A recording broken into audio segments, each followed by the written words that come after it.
Hello, it is Tuesday, February 2nd, 2010, and this is your daily dose of reptile news.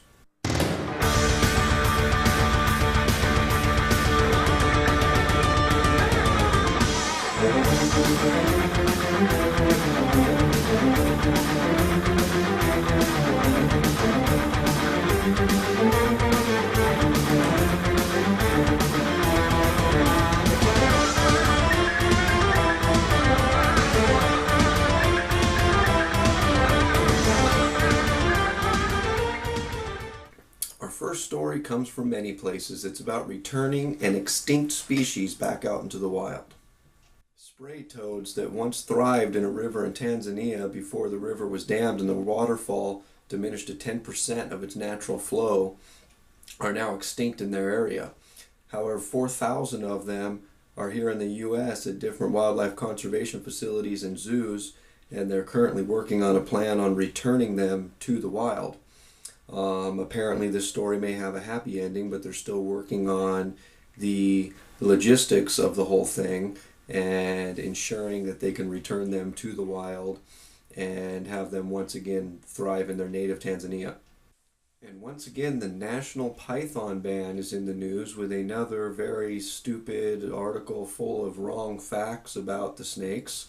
There's a mention in there about how they go when the Burmese python grows up, it goes to live prey from the small pellets from the pet store.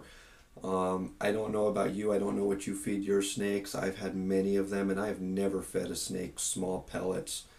I'm not sure where that comes from. The article also mentions that in Florida they're are going to allow hunting this spring.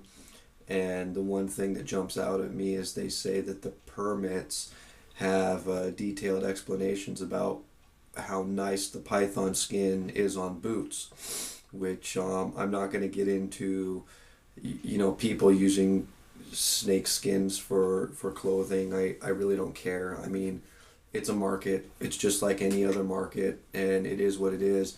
My issue is I'm not 100% sure, but what do these permits cost?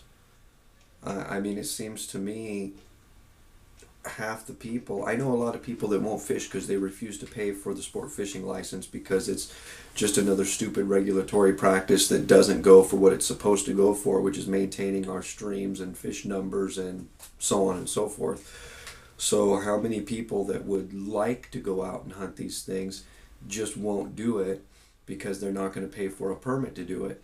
And on the flip side, how many of these people are now going to go out and illegally hunt these things because they don't want to pay for a permit for it?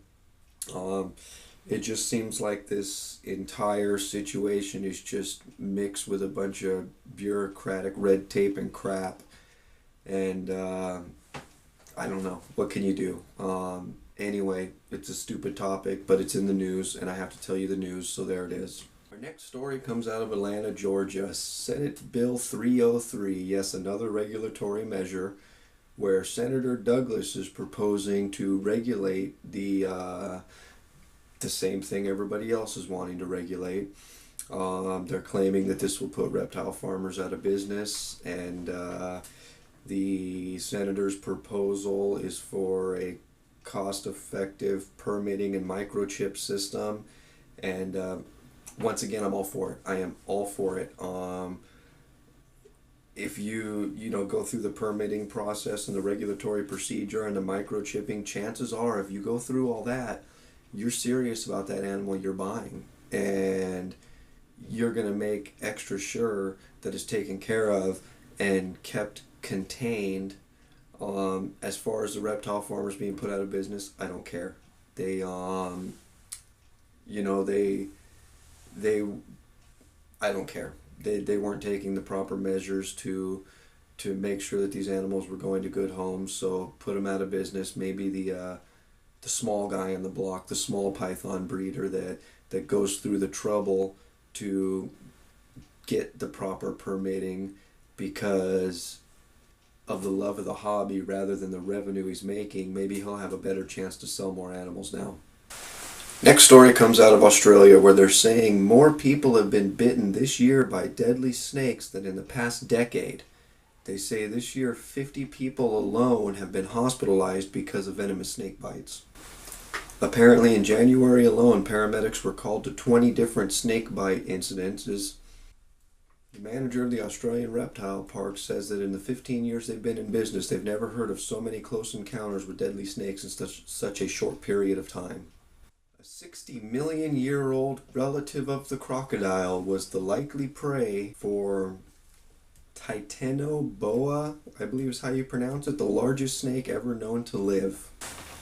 They say the crocodile ancestor reached a length of 6 to 7 feet long, and for those of you that want to see a real big snake, right here is a little artist rendering of the boa, the largest snake ever to have lived. The boa is said to have reached lengths of 40 to 50 feet long and weighed in at an astonishing 2,500 pounds. Wow, that's a big snake. Anyway, that is all the news for today. If you'd like to read any more about these stories, the links are in the sidebar.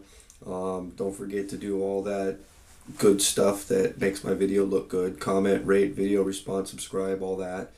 And be good to each other.